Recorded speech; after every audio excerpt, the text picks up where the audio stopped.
Fil-fatt, is-Soċjetà Filarmonika Santa Marija tal-Mosta fetħet il-festi esterni fil-Mosta bil-kunċert annwali tagħha.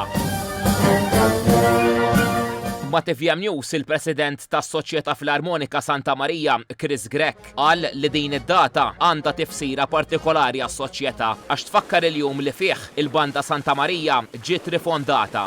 Għalkemm is-sena s-soċjetà ġiet imwaqqfa fl-1905, ġifieri proprju 121 sen ilu, kien hemm perjodu ta' snin twal wara gwerra fejn il-banda ma baqgħetx tiffunzjona. U kien il-Kumitat tal-Lejq ta' Tmeninijiet illi beda jberren f'moħħu li jerġa' jwaqqaf banda.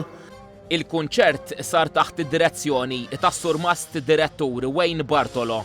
Il-programm li jkun mistenni minn ħafna kemm il-Mosta u kemm minn barra mill-Mosta kien jikkonsisti minn mużika ta' diversi ġeneri differenti, kif ukoll bil-parteċipazzjoni ta' diversi kantanti lokali.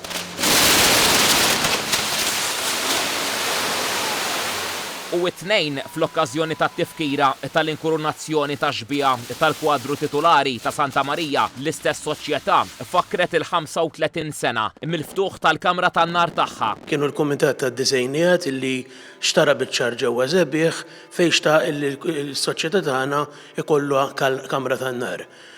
Nxtraddi l-art ġew maħruġa l-permessi biex tinbena nbniet din il-Kamra tan-Nar u nfetħet propju fil-1991. L-jum l-inkorazzjoni kellna ħarqa kbira fejn kien hemm diversi murtali tal-Beraq, murtali tal-Kulur, Blalin, u kellna show bl-isem ta' Symphony of Fires fejn din is-sena l-ewwel darba wkoll kien hemm show bid-drones.